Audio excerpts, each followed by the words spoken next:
human diseases. First most important disease is malaria. It is caused by Plasmodium. Mosquito हा vector आहे, vehicle आहे. Actual malaria जो होतो तो प्लाझ्मोडियममुळे होतो. प्लाझ्मोडियमचे 4 त्याच्या स्पीसीज आहेत. यापैकी इंडियामध्ये plasmodium vivax, it is a common in India, while Plasmodium falciparum is most dangerous. It is a most dangerous form. falciparum हा फॉर्म डेंजरस फॉर्म समजला जातो. आता हा जो प्लाझ्मोडियम आहे त्याचं लाईफ सायकल 2 होस्ट मध्ये कंप्लीट केलं जातं. 2 होस्ट, मॉस्किटो फिमेल एनाफेलस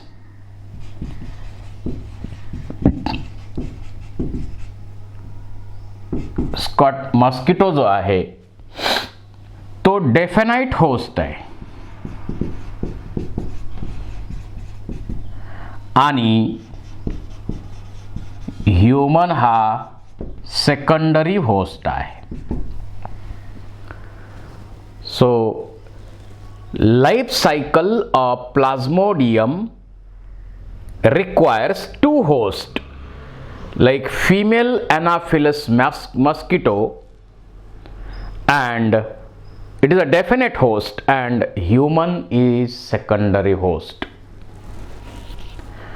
आता हे लाईफ सायकल कसं कंप्लीट केलं जातं त्याची आपण चर्चा करू. जसं या एनाफिलिस मॉस्किटोने, फिमेल एनाफिलिस मॉस्किटो की ज्या आता तसे तर डास आपल्याला चावत असतात, पण प्रत्येक वेळी डास चावला म्हणजे मलेरिया झाला असं नाही आहे. मॉस्किटोमध्ये मेल जे आहेत ते प्लांटचे ज्यूस पिऊन त्याच्यावर जगतात, ते काही आपल्याला चावत नाहीत. पण फिमेल मॉस्किटो जे आहेत ते मात्र आपलं ब्लड सक करून त्यावर जगतात. मग कसं काय त्यांना समजतं की हा माणूस आलाय, ह्याच्याकडे आपण आकर्षित व्हायला पाहिजे, ह्याला याचं ब्लड सक करायला पाहिजे? तर एकतर आपल्या घामाचा वेगळा वास आहे, आपला थोडा स्मेल वेगळा आहे, आणि आपलं ब्लड सक करून फिमेल मॉस्किटो जगतात. त्याचं कारण पण आहे. मेल जगत नाही तसं आणि फिमेल का जगतात, तर त्यांची जी रिप्रोडक्शनची प्रोसेस आहे त्याच्यासाठी जे न्यूट्रिएंट्स लागतात ते मोठ्या प्रमाणावर लागतात आणि त्यांना आपल्या ब्लडमधले प्रोटीन्स महत्त्वाचे आहेत. ग्लोब्युलर प्रोटीन्स जे आहेत ते त्यांना खायला आवडतात आणि म्हणून मॉस्किटो आपल्याकडं अट्रॅक्ट होत असतात, फिमेल मॉस्किटो. आता याचं लाईफ सायकल कसं कंप्लीट होतं ते आपण बघू. फिमेल एनाफिलस मॉस्किटो नी प्लाझ्मोडियम असला पाहिजे त्याच्यामध्ये. प्लाझ्मोडियम असलेल्या फिमेल एनाफिलिस मॉस्किटोने जर आपल्याला बाईट केलं यांनी, तर बायटिंगच्या प्रोसेसमध्ये त्यात female anopheles mosquito by biting inserted plasmodium injected plasmodium in the form of sporozoites. स्पोरोझॉइटच्या फॉर्ममध्ये त्यांनी आपल्या ब्लडमध्ये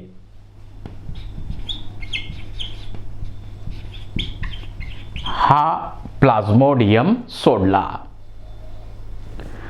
आता ब्लड कडनं हा अनेक ऑर्गनमध्ये जाईल, पण लिव्हरमध्ये जाईल आणि तिथं मल्टिप्लिकेशन करेल. Sporozoite are converted into merozoites. Pre erythrocytic phase आहे. लिव्हरमध्ये ही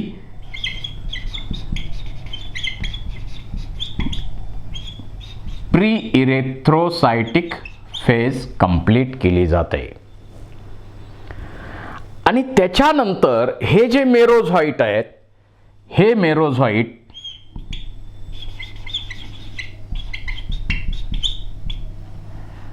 आरबीसी ज्या आहेत त्याच्यावर आक्रमण करणार. दे इन्फेक्ट दी आरबीसी, कारण आरबीसी मध्ये ग्लोब्युलर प्रोटीन आहे आणि ते प्रोटीन त्यांना खायला पाहिजे. आणि आरबीसी मध्ये याचं मल्टिप्लिकेशन होतं आणि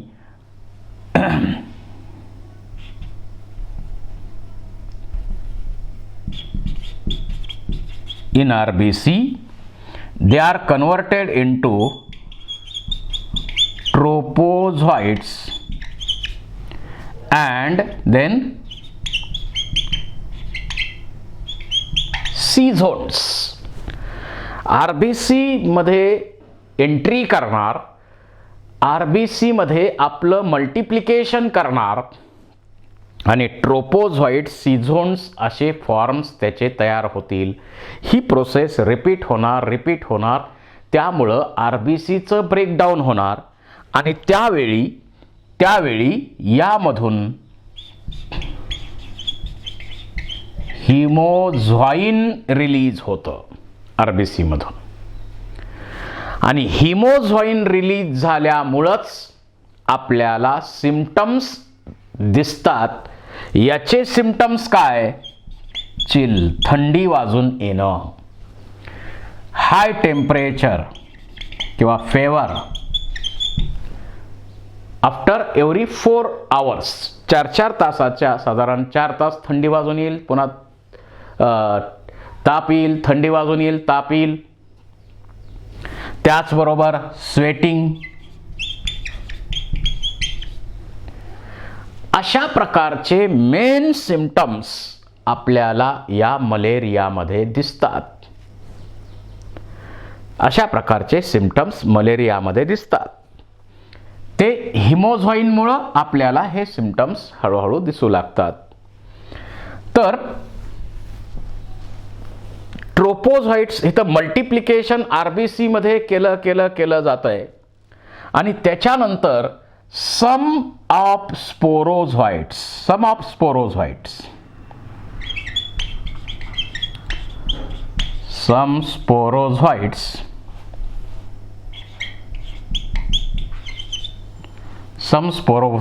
are converted into गॅमेटोसाइट्स.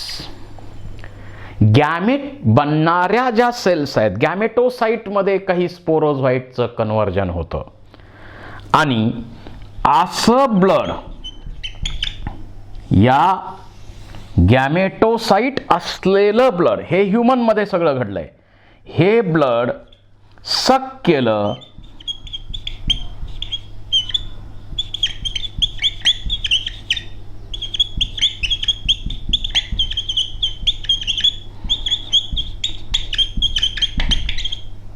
Female Anopheles मॉस्किटोने. असं ब्लड सक केल्यानंतर त्या एनाफिलिस मॉस्किटोमध्ये काय जाणार आहेत? गॅमेटोसाइट्स.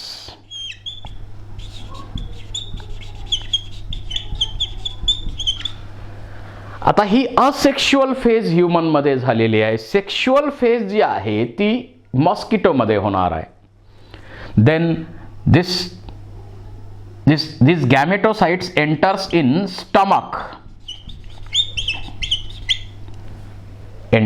स्टमक, ऑफ एनाफिलिस मॉस्किटो, आणि मग तिथं सेक्शुअल रिप्रोडक्शन कंप्लीट होईल.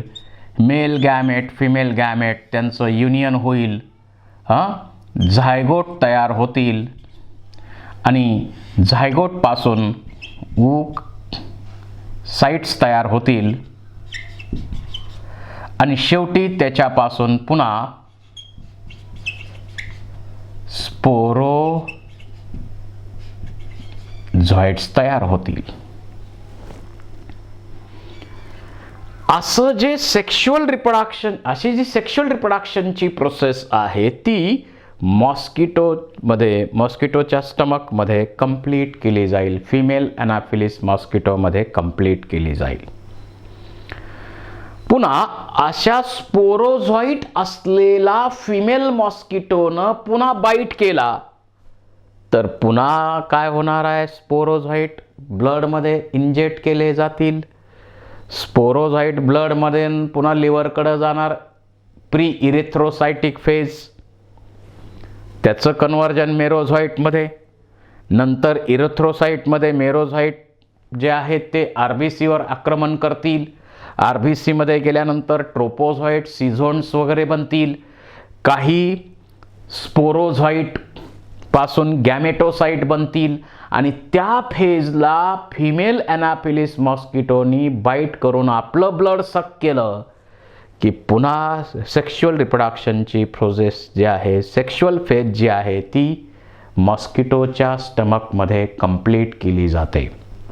So this is the life cycle pattern of malarial plasmodium.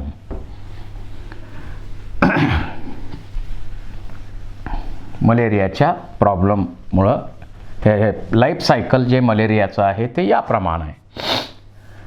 आता याचे सिम्पटम्स काय किंवा मोड्स ऑफ इन्फेक्शन काय?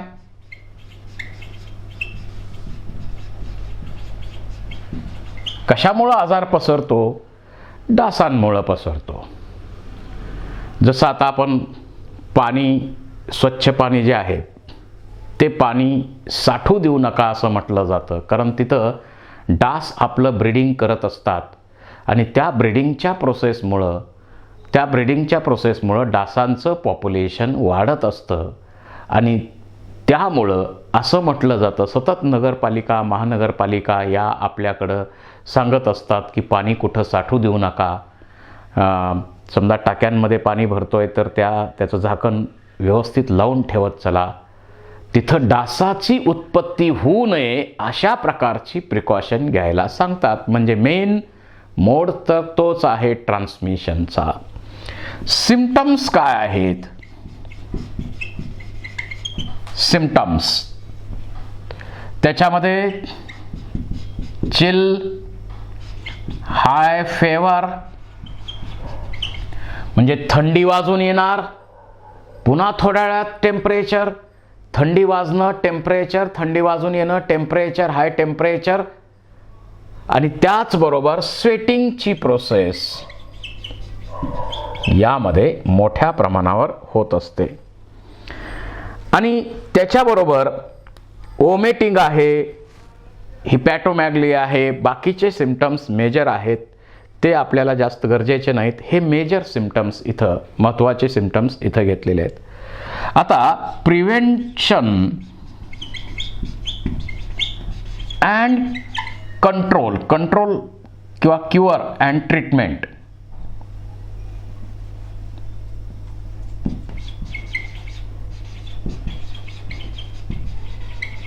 Cure and treatment.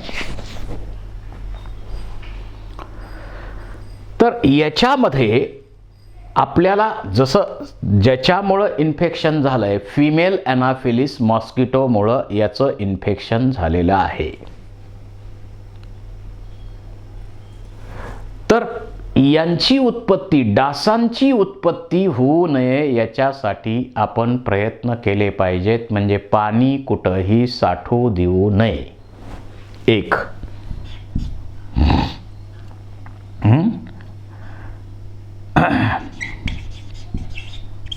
वॉटर कुठंही साठू द्यायचं नाही. एक, मॉस्किटो मल्टिप्लिकेशन जे आहे